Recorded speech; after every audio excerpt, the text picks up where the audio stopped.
Hola Martín, ¿cómo estás? Mucho gusto. Un gusto estar aquí de nuevo en este espacio contigo. ¿Cómo has estado tú? Súper bien esperando este día para esta nueva entrevista contigo. Hoy día vamos a, bueno, a presentarte primero que nada a la audiencia. Aquí el maestro Martín Calvache, experto en flores de Bach y maestro de EFT, o más conocido como tapping, que hoy Ujú. nos va a conversar sobre un tema que está flagelando la sociedad, que se llaman las crisis de pánico. Así que igual vamos a hablar un tema bien serio. Bueno, te Y, hice una breve introducción de ti, no sé si quieres agregar algo más. Sé que estás estudiando este s- tema de las crisis de pánico, pero cuéntanos un claro, claro. poquito, ¿cómo es este estudio? Uy, de este estudio, mira, ¿sabes qué? Por esas cosas de la vida, de que en mi parentela ha estado bien presente el tema. No sé si decir por fortuna. Entonces, pero, pero era como cuando yo era chico, era un tema muy secreto, era muy desconocido para el público en general, incluso especialistas.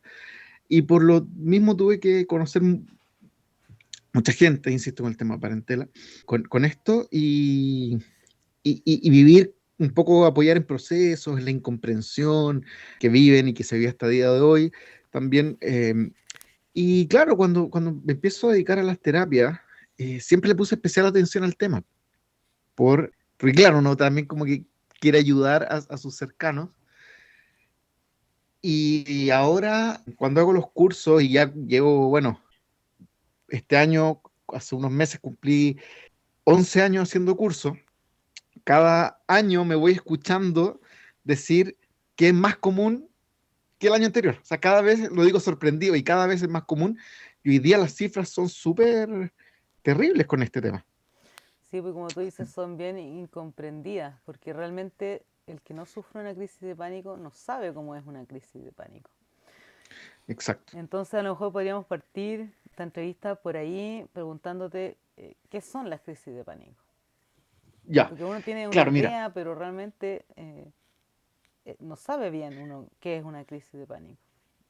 Sí, mira, generalmente cuando hay varias formas de explicarlo. Uno podría dar una explicación como más académica del libro, donde suceden tales y cuales cosas y que lo podemos hablar, pero creo que una de las formas más fáciles como de proyectar seguro en esa experiencia es a través de eso, de proyectarse con lo que uno conoce. ¿Y cuál es esta forma? Por ejemplo, a mí me parece muy didáctico comentar que en las primeras escuelas de psicología, de psicoanálisis, se hablaba de que hay dos energías psicológicas, el eros y el tánatos, ¿ya? Siendo el eros la energía de vida, por lo tanto placentera, y el Ujú. tánatos la energía de muerte, por lo tanto desagradable, siempre usando la mitología griega como base. Y el eros máximo sería, no sé si la plataforma se molesta, pero ya se lo pueden imaginar. no, quiero, no quiero que nos bajen el video, pero sería eh, Una lujuria extrema.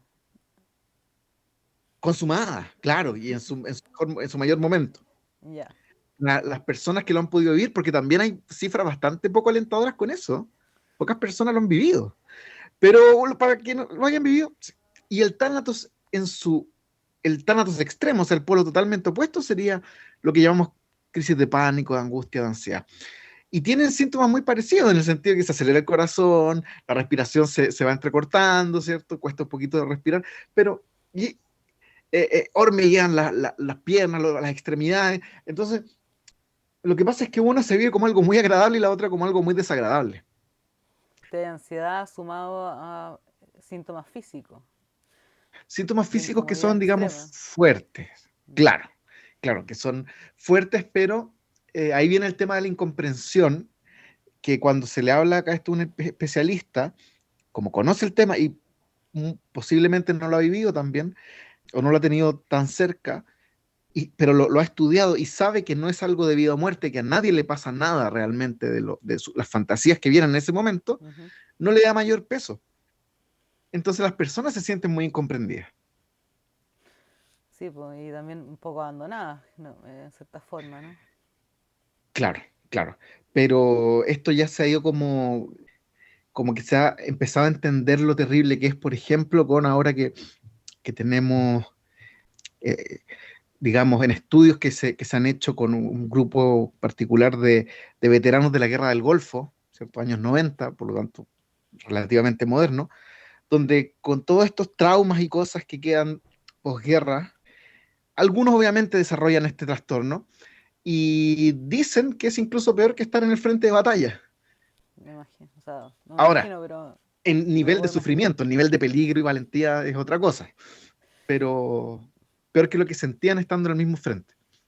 Oye, igual es un tema este porque, claro, ahí tú estás poniendo un ejemplo que se entendería que ese tipo de personas sufra crisis de pánico. Pero Mm, igual uno conoce gente que no ha estado en esas situaciones tan extremas, digamos, de guerra, e claro, igualmente tiene crisis de pánico. Y eso, sí. ¿por qué sucede? ¿O por qué podría suceder eso en alguien, digamos, entre comillas, normal?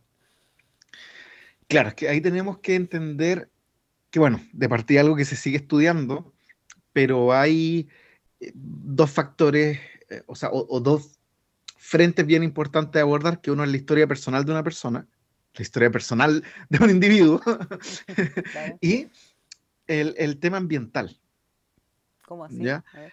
El contexto en el que me desarrollo más allá de mi historia, o sea, siglo XXI, tal país, por ejemplo, ¿ya? ¿En qué sentido? Porque las cifras han ido aumentando, y esto es importante, han ido aumentando estrepitosamente con el paso de cada año. Ni siquiera estamos hablando, bueno, de las décadas también. Esto terminó de reventar con mucha fuerza durante la pandemia y los respectivos encierros. Entonces, lo experimentó gente que no debió haberlo experimentado en cualquier caso. Pero si nos vamos por el lado personal, hay patrones que se van repitiendo. Por ejemplo, infancia donde se vive mucha violencia, donde se viven abusos, abandonos que pueden ser simbólicos. Lo que pasa es que cuando estamos tratando en estos temas, estamos tratando con la temprana infancia, ¿ya? Porque ahí se hacen heridas tan profundas como para lograr generar algo como esto, y ahí la mente de los niños es muy literal, no funciona de manera tan abstracta como nosotros o los niños más grandes. Claro. Entonces, cosas que uno puede decir, bueno, es que esto no fue abandono, porque en realidad yo estaba trabajando para... Sí, pero la psique infantil funciona de maneras muy, muy, muy literales y que hace imposible que uno pueda, que alguien pueda ser como el papá o la mamá perfecto. Pero en general son situaciones de vulnerabilidad donde uno tiene que desarrollar una especie de hipersensibilidad al peligro, detectar el peligro y estarlo evitando. ¿Mm? Y entendiendo que en un infante el peligro, además del daño físico, es el mismo abandono, que me dejen solo. Entonces, Y eso ¿mm? se vendría a gatillar después de adulto, por alguna situación externa que le ocurre a la persona. Pienso en gente muy sensible. Debe ser gente muy sensible, ¿no? O no necesariamente. Ge- Gente muy sensible en su interior, que muchas veces ponen caretas de gente muy fuerte. Generalmente, la mejor forma de calmar una crisis de pánico que está ocurriendo es ponerse a llorar. Es muy, muy, muy relajante. Y voy a decir, generalmente hay mucha tristeza detrás de esto. Son muchas lágrimas guardadas, más que no es un, una cosa absoluta, pero hay mucha tristeza detrás de esto. Es cuando básicamente se fractura una fachada fuerte que se puso mucho tiempo. Es como el caso típico, que en los años 80 sucedía, no sucedía la edad como de que decidía si uno lo iba a tener o no, era los 25 años, y hoy en día lo tienen personas que están yendo al colegio. O sea, es cada vez más más temprana temprano. edad que se manifiestan las crisis de pánico. Sí. Lo cual es bien triste. Martín, ¿cómo explicas tú a tus pacientes, a tus consultantes, qué es una crisis de pánico cuando detectas que están en esa situación? En cuanto a lo vivencial, ya lo conocen. O sea, una persona que lo ha tenido sabe, o sea, si hay dudas, no, no sé si he tenido, porque no. ¿Ya? Generalmente quienes lo han tenido, sin duda esto es. Pero claro, uno puede hacer una explicación que sea muy académica, que es la que generalmente se da, mira, bueno, sucede una liberación de adrenalina de un instante a otro, con distintos factores que pueden detonarlo o no, pero, ok, pero eso es muy distante. Uno puede usar una explicación que sea más metafórica, porque además de ayudar a que la información penetre de mejor manera, también le sirve a la persona entender lo que está viviendo, y en estos procesos en particular es muy importante entender lo que estoy viviendo, porque es un problema casi de relación conmigo mismo lo que hace que esto suceda. Entonces, ¿qué sería? A mí la metáfora que más me gusta para explicar esto es que son falsas alarmas, como por ejemplo una alarma de incendio, que cada cierto tiempo da falsas alarmas porque el sistema se acostumbró por X motivos. Eso no es ni siquiera necesario descubrir qué pasó en la historia de la persona. Eso es importante también entenderlo. Ya. Pero por X motivos desarrolló la estrategia de estar muy, muy, muy alerta y de ser una alarma de incendios muy sensible. Y eso es natural que el cuerpo, que nuestro sistema biológico lo asuma como algo deseable, porque si tú tienes una alarma de incendio que de 10 incendios te detecta 5 porque es media relajada, Ujú. ¿ya? No es una buena alarma de incendio. Pero si hay una que te detecta los 10, pero en realidad sonó 20 veces, Claro. te mantiene vivo. Y tu sistema entonces se acostumbró a estar bajo amenaza y prefiere exagerar antes que parchar, antes que después lamentarse, ¿ya? Porque ya hubo un momento o varios en los que se lamentó y no queremos volver a pasar por algo así. Entonces, son falsas alarmas de peligro. Yo he conocido casos, perdón que te interrumpa, Sí, o sea, por em, favor. casos de crisis de pánico que se han producido, por ejemplo, en lugares con muchas personas o lugares cerrados. ¿Por qué se Mm. da eso así? Si es que no me Claro, desvío esos mucho de la... matices son, mira, asociaciones mentales que uno hace probablemente con qué me pasó cuando me dio la primera crisis, dónde estaba, o cosas que me recuerden la mente, y como funciona de manera simbólica, hace asociaciones con cosas que nosotros no tendríamos ni idea.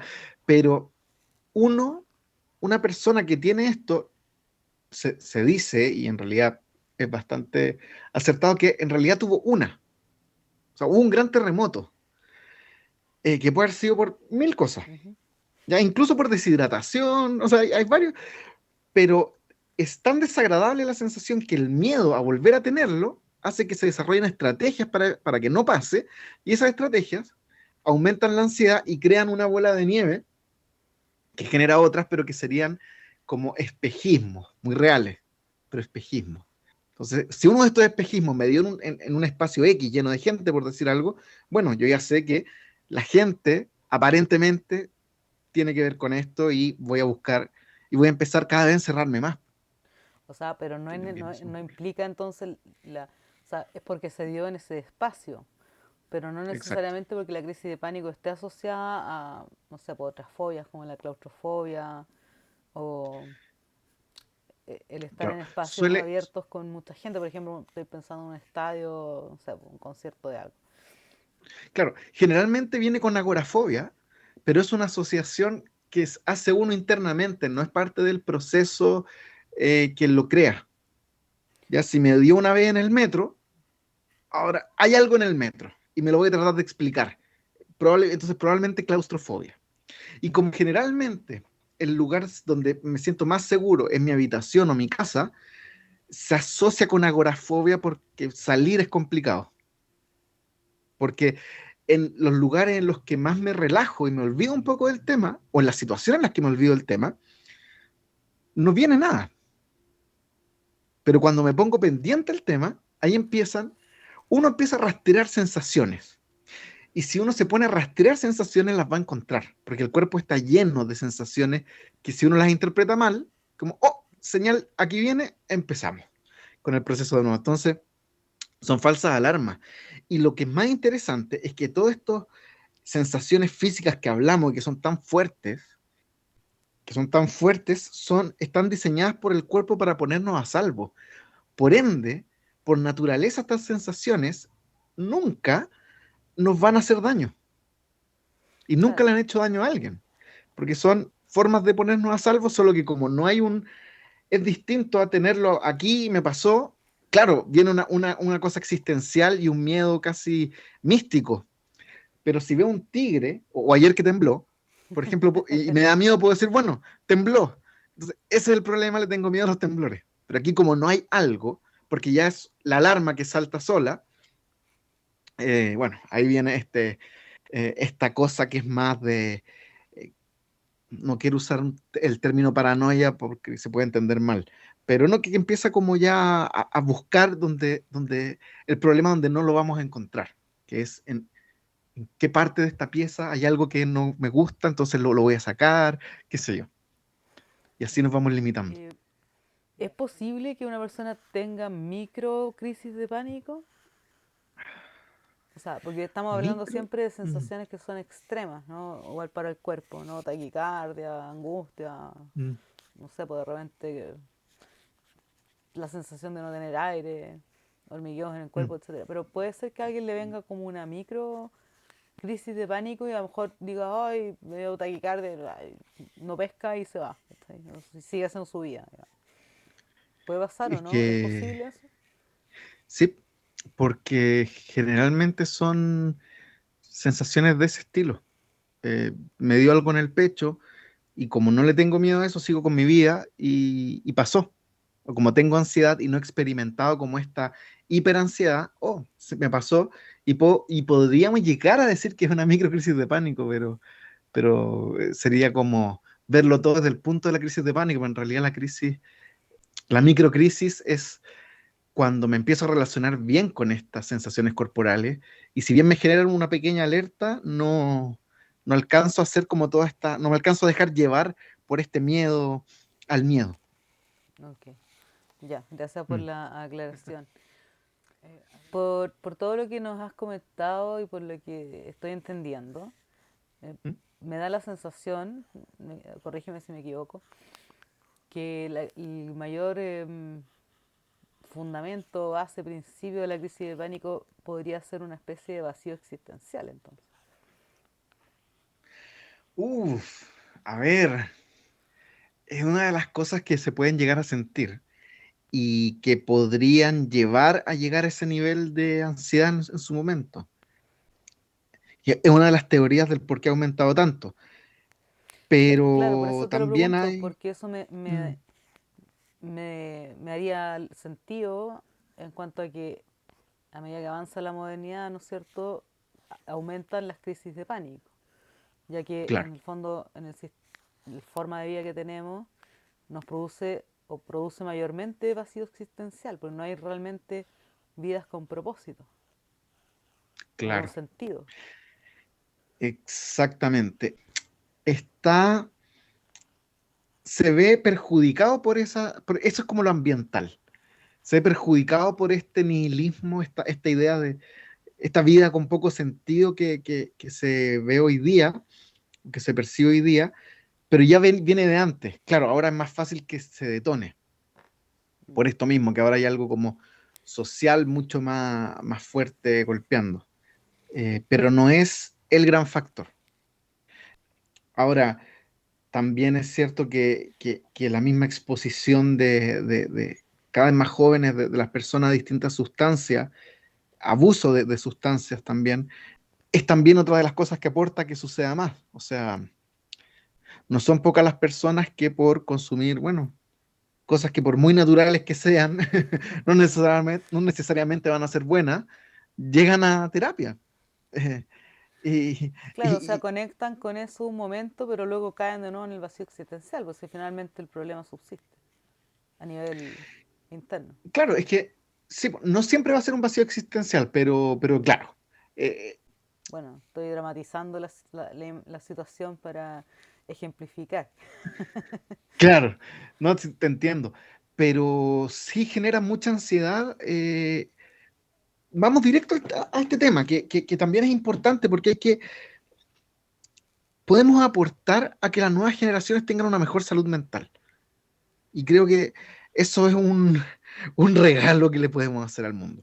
Una de las cosas que, si uno lo analiza bien, sin duda aumenta este despropósito de vida, esta ansiedad tremenda en la vida, es, por ejemplo,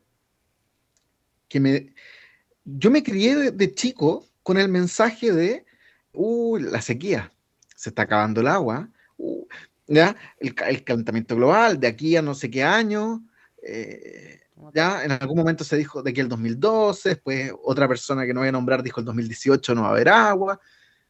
Entiendo, y entiendo que es un mensaje con el fin de cuidar el planeta, pero ese mensaje que se le machaca en las mentes a los niños desde pequeños y desde los años 90, o sea, gente que ya estamos grandes, Tienen una ansiedad tremenda. Sí. te genera una ansiedad tremenda porque, Se va a acabar el porque se mundo en el machaca. 2030. Y, y, y es súper cruel como te lo cuentan, Sí, porque muchas personas, hasta el día de hoy, me dicen, uy, qué bueno que yo no voy a estar para cuando eso pase. claro. Onda Pero me tú, salvé. claro, tú, uy, uy, uy, qué difícil. Es como, incluso Mm. por lo mismo, hay muchas personas que no quieren traer hijos al mundo. Como, ¿por qué los voy a traer si no va a haber agua? Así? Y esa es una de las cosas que ayuda mucho a darle propósito a la vida también, como la descendencia, o claro, esta trascendencia que a veces a través de los hijos, a veces a través de algo espiritual, de algo intelectual, qué sé yo, pero trascender y de alguna manera ser más que mi cuerpo físico. Por otra parte, el ateísmo es cada vez mayor, po, o agnosticismo, no sé cuál es el término correcto en este caso, pero el no creer en los valores, en rebelarnos contra O no los creer valores en nada, cristianos. porque en definitiva creo yo que si no crees en algo, no tienes un pilar en que apoyarte. O sea, claro, de existir Dios, por ejemplo, Claro, ¿quién se necesita más? ¿Dios a nosotros o nosotros a Dios? claro, Yo creo que eso, es bastante mutuo, o en obvio. cualquier caso nosotros lo necesitamos más como forma O sea, Dios no de lo necesita, sostener. po, sí. Es que depende del Dios que estamos hablando, porque hay unos que son bien fijados con cuánta atención me ponen. Pero, Bueno, pero claro, eso tiene su finalidad. Bueno, y ahí nos metemos en otro tema, pero pero sí te entiendo la idea. ¿no? Y por otra parte, ahora hay otro mensaje que está dando vuelta que, a ver, si lo vemos por generaciones, la generación millennial le ha pegado bastante fuerte, pero la generación Z está todavía más golpeada con este tema. Y entre otras cosas, bueno, también hay un fenómeno sociológico de por medio, que es que, a ver, vamos primero por la misma línea que estábamos tratando. Ya, sí. Se le ha dicho a los niños, se les habla a raíz mismo de la crisis ambiental que evidentemente estamos viviendo. Yo estaba en la zona más inundada de... Oye, bueno, Salían las noticias con las inundaciones. lograste salir Eh, de sí, no parado y me pasó seco. nada a mí, pero alrededor está el desastre. Mm, Eh, pero una de las cosas que se le ha dicho es que esto se debe a la ambición humana. pero Y eso es que evidente. Perdóname que te lo diga. sí, o sea, o tal vez el tener una herramienta que no se administrar hasta que no veo las consecuencias. Y ahora tal vez podemos decir, parece que el desarrollo necesita un parámetro que desconocíamos antes, pero entonces se entiende que la ambición en sí es perversa y por lo tanto se ve mucho en este tema de la generación Z, esto de una vida más sencilla, sin mayores gustos ni lujos, ya O sea, vivir digamos con lo como una necesario, cosa, no con como exceso. con lo justo y necesario, una cosa muy, muy, bueno, como anticapitalista, como si el capitalismo hubiese sido muy, muy, muy terrible, y porque es lo que ha supuestamente destruido al planeta. Entonces, si tú deseas, por ejemplo, ser exitoso en algo, es malo. Entonces, es como, pero el ser humano vive de superarse a sí mismo. Y superarse a mí mismo y superarme a mí mismo, ser exitoso en algo, quizás grandioso en algo, que sea, no sé, hacer grandes Excel en, para una gran empresa, no necesariamente es algo que va a destruir el planeta, pero sí es algo que a mí, por ejemplo, puede llenarme profundamente el espíritu, ¿ya? Así como superar un miedo o superar mis límites por otros lados deportivamente, también me hace vivir. El ser humano es muy competitivo, pero consigo mismo, Mm. más que con el de al lado. Entonces, también al matar ese bichito, vamos matando la moral humana. Bueno, bueno, no sé lo que irá a suceder. Yo creo que no son incompatibles las dos cosas. O sea, vivir con lo necesario, sin necesidad de inundar el planeta de ropa que no se usa, que finalmente es O un sea, desecho. total, Pero también se puede crecer, ¿no es cierto?, o competir con uno mismo, como dices tú, para lograr solucionar esos problemas. exacto. Es que se le ha achacado todo a la ambición como tal. O incluso los problemas de hoy día, en muchos sentidos se le achacan a la tecnología. Yo digo, pero a ver, la pala o el huerto es tecnología. Afinemos un poco más Sí, la mira. todo de la rueda ¿Entendí? fue la primera tecnología O sea, y, una y la- fogata se y puede la- considerar algo las tecnológico. piedras para encender el fuego fueron tecnología El revolucionaria. nido de un ave es tecnología. Sí, estoy de ¿Cachai? acuerdo Entonces, contigo. Claro, si el entonces, tema, yo creo que no es el problema de la tecnología, hay un problema de enfoque nomás. O sea, claro, y por lo la mismo yo cosa en creo que la sí no es ni ambición. buena ni mala, es como lo usamos. Exacto. A eso es lo Yo que creo que la voy. ambición es muy buena, entendiendo que todo acto va a tener consecuencias y observar esos actos. Y si son las consecuencias que yo quiero. ¿Quiero destruir el planeta? Obvio que no. Entonces, bueno, voy a hacer algo. eh, ¿Me cacháis? Pero no. ¿Tengo una idea? No. Malo. No, pues eso no. Que pasa mucho. Se No. ve, se ve. Y por otro lado, sociológicamente también hay otro tema, que es que son muchos factores y al final es la tormenta perfecta. No por eso sin solución, que al ser cada día más escasos los niños, cada vez hay menos natalidad, ¿cierto? Las familias tienen uno, Ujú. dos niños, ya, tres, ya demasiado hoy en día. Cuando uno sabe sus abuelos y antepasados eran seis Sí. y otros más por fuera del matrimonio, 10, 15 hijos, 10, 15, sí, sí, fácil. sin mayor problema. ¿Qué pasa? Que como los hijos suelen ser el mundo de los padres, por una programación biológica, etcétera, cuando va a sonar frío, pero cuando tengo uno, lo tengo que cuidar como un tesoro mucho más único que si tengo 14. Sí. Obviamente los voy a cuidar muchísimo, pero es distinto. Por ende, se exponen menos al peligro, y en la infancia uno se expone a muchos peligros, y, y eso genera una pequeña burbuja de crianza donde los niños se genera como una especie de apego ansioso, donde se les contagia ese mismo miedo que los padres tienen de perderlo, se les va contagiando y se crea esta inseguridad respecto al mundo, y después ya son grandes y tienen que salir a explorar, pero no tengo las herramientas que se generan Claro. más que nada en la infancia cuando se me deja explorar, que yo lo pienso y me da terror. Pensar en tener un hijo y que sea el único, o aunque sean dos, tres, cuatro, da lo mismo, y que se va a tener que exponer a peligro es como fuerte. Sí, Eh, sí, se entiende. entonces, Bueno, uno ahí es hay, como hay dicen los un dichos, tema. más abrigado que hijo único y todas esas cosas. Ah, Exacto, exacto. sobreprotección.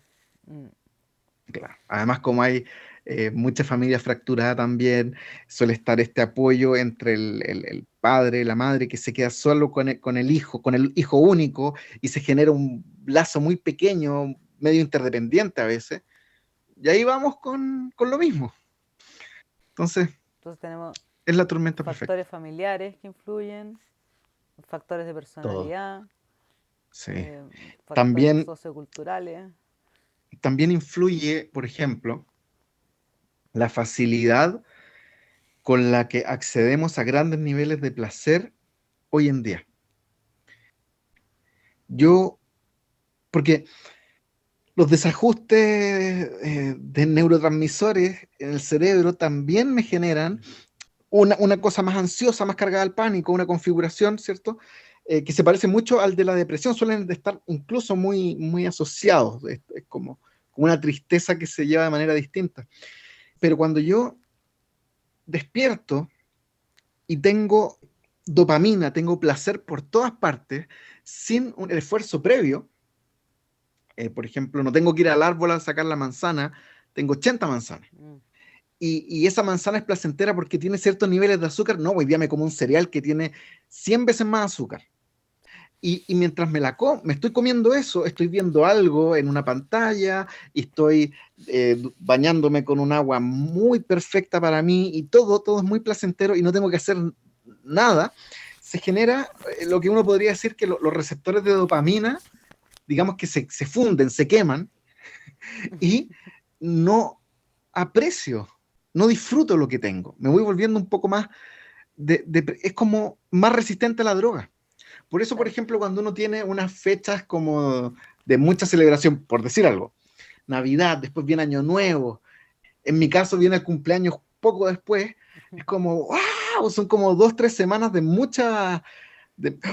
de mucha agitación y después de eso se ve todo tan aburrido. Y porque hay que Claro. volver a retomar los ritmos normales como, esta es la vida, porque ya estaba como saturado de tanta, No todo. tanta dopamina y tanto estímulo. Entonces, eso perpetuado en el tiempo nos va llevando a estados depresivos, nos hace más resistente a la droga, básicamente a la droga de la dopamina. Y por eso gente que lleva vidas más duras en el día a día, por ejemplo, gente más antigua, gente más campesina, es más feliz con menos, por ejemplo, o no tiene este tipo de cosas también. O sea, todos estos trastornos mentales son de países más el primer mundo. Mm. A mí me queda claro, no sé si hay más factores. Siempre está, obviamente, lo único e indescifrable que es un individuo. O sea, estoy hablando de muchos factores que están por ahí, pero no necesariamente son el gran factor ni empezar a buscar culpables. ¿Ya? Sí. Eso es bien importante. Martín, en tu experiencia, ¿cuáles son los tratamientos que existen hoy en día para tratar las crisis de pánico? Mira, hay niveles y niveles. Yo creo que lo mejor que se puede hacer ante una experiencia que incluso sospecho que puede hacer e ir a que alguien calificado me apoye. Es decir, no dejar esto desatendido. Porque, porque por esta incomprensión suele dar vergüenza, suele dar miedo a decirlo, porque uno, como no sabe lo que es, cree que se está volviendo loco, cree que se está muriendo. Y entonces es muy típico esto de ir al hospital, que me está dando paro cardíaco, y uno va al hospital y te dicen, ningún paro cardíaco, mira, tú estás sano, vete. Bueno, y Y también, como también el temor a ser como estigmatizado de persona inválida, porque igual las crisis de pánico son un poco invalidantes, o sea, en el sentido que impiden la sí, funcionalidad de la persona en su día a día. claro. Pero lo mejor es buscar un tratamiento lo antes posible y afortunadamente, por ejemplo, acá en Chile, es muy accesible ir buscar a lo menos un psicólogo que me pueda orientar. Y en el ámbito de las terapias complementarias, En el ámbito de las terapias, bueno, yo manejo muchas terapias, tú nombraste las flores, pero Reiki, reflexología, ¿cierto? bueno, tu currículum Varias es en realidad. extenso. Después me lo dejas y lo dejamos en una cajita del video acá abajo. Ya, tu currículum. No sé, mucho, claro, pero yo sí, cuando alguien tiene algo de este estilo, le digo, vamos con FT. ¿Por Si qué queremos específicamente el EFT para este tipo de cosas? porque es una solución duradera y una solución bastante más rápida, así de simple. Especialmente en este tipo de casos que son tan comunes, pero que tengo insisto, no sé si decir fortuna, de haberlos visto, presenciado desde muy chico. O sea, creo que casi me crié con el concepto. Eh, Explícanos brevemente entonces, para la gente que no conoce qué es el FT y cómo ayuda a las crisis de pánico. mira, el EFT es una mezcla entre la medicina china y, y la programación neurolingüística, pero básicamente vamos diciendo palabras clave de aquello que a mí me pasa, mientras estimulamos puntos clave de mi sistema energético. Hay un arte detrás de eso, obviamente, de manera de ir liberando aquello que voy nombrando y que tiene un enfoque de ir limpiando, no quiero usar el término basura, pero a falta de uno mejor voy a usar la basura que hay en nuestro interior, más que taparlo con la ilusión de limpieza, que es un enfoque que a veces hay que hacer, el enfrentar lo que realmente me pasa, lo que soy y no lo que quiero ser, pero que en este momento no soy. O sea, Claro, no, no, sí está tengo, bien. O sea, yo también creo que hay que iluminar para poder limpiar. claro. Y O mientras más uno sea, limpia, más ilumina y más mugre ve. claro, además que hay algo muy interesante porque otras terapias, por ejemplo, claro, si queremos entrar con flores de Bach, si queremos entrar con... Estamos hablando de una eh, terapia que es en parte energética, pero que también hace partícipe al consultante en su proceso, ¿no? Hay gente que no sabe lo exacto, que es el FT.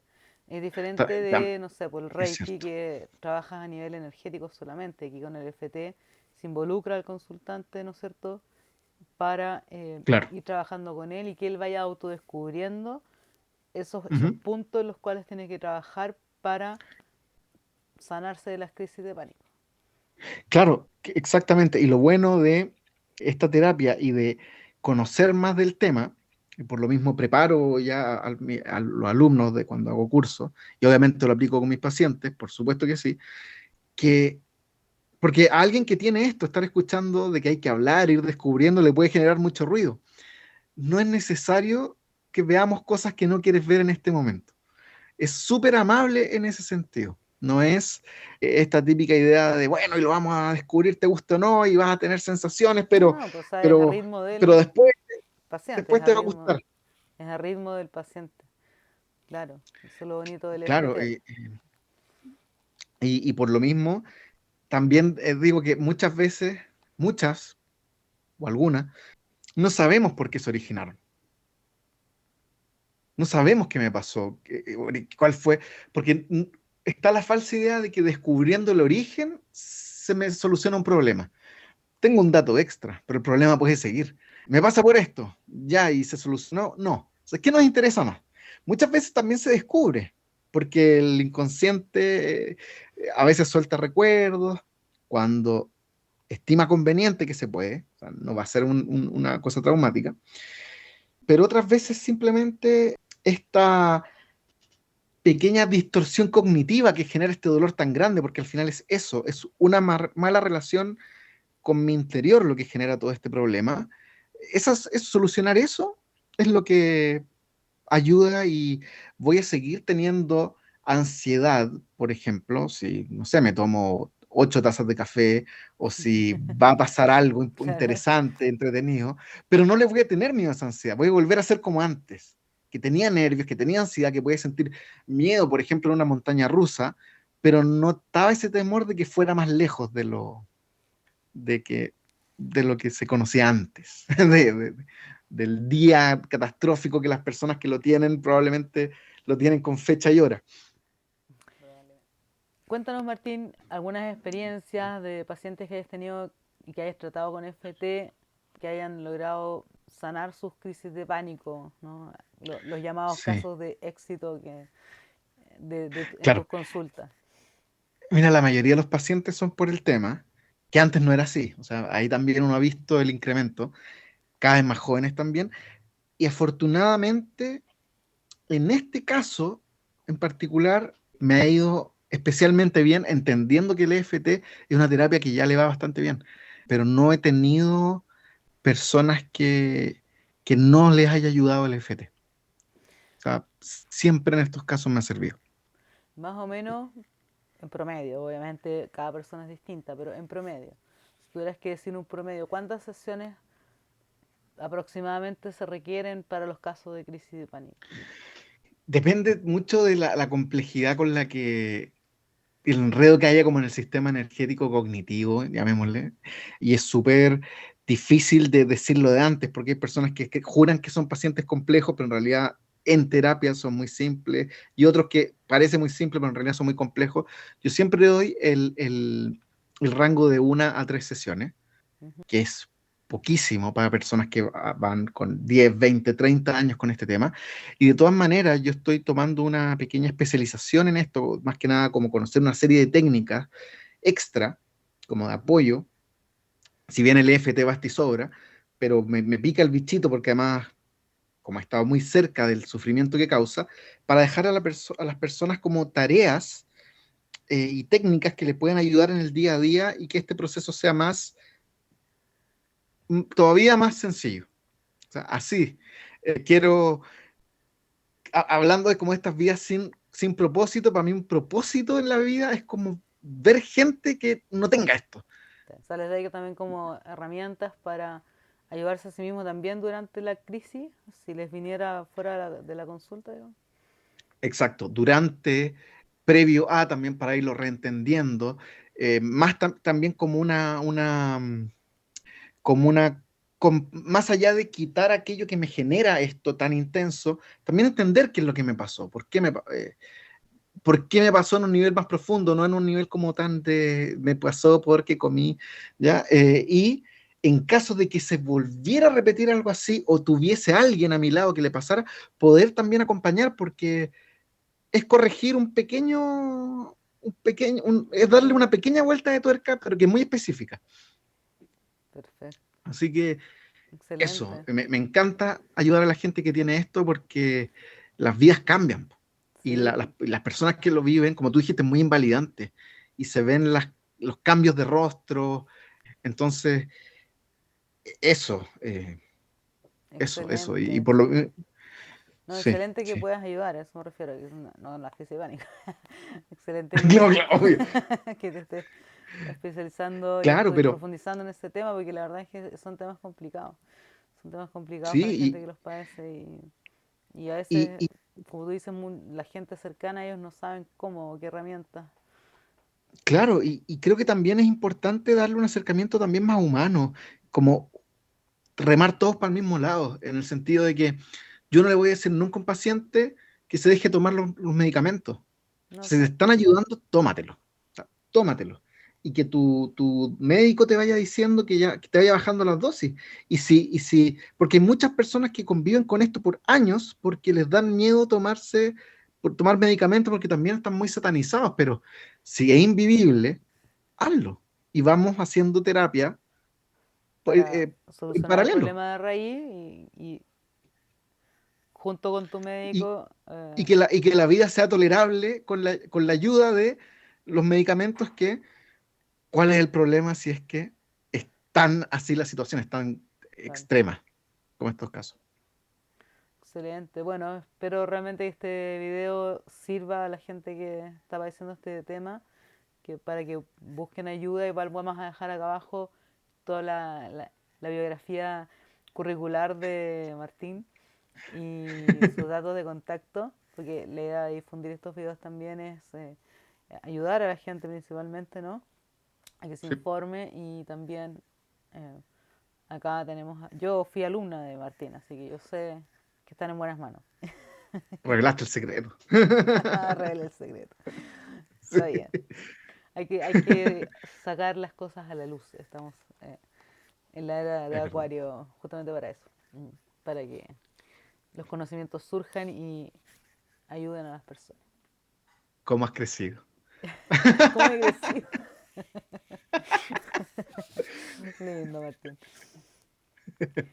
Ya pues amigo, entonces, bueno, muchas gracias Martín por haber aceptado esta entrevista, excelente todo el contenido que nos has entregado y bueno, nos vemos en una próxima oportunidad. Saludos a Gracias a todos ti. y muchas gracias por vernos.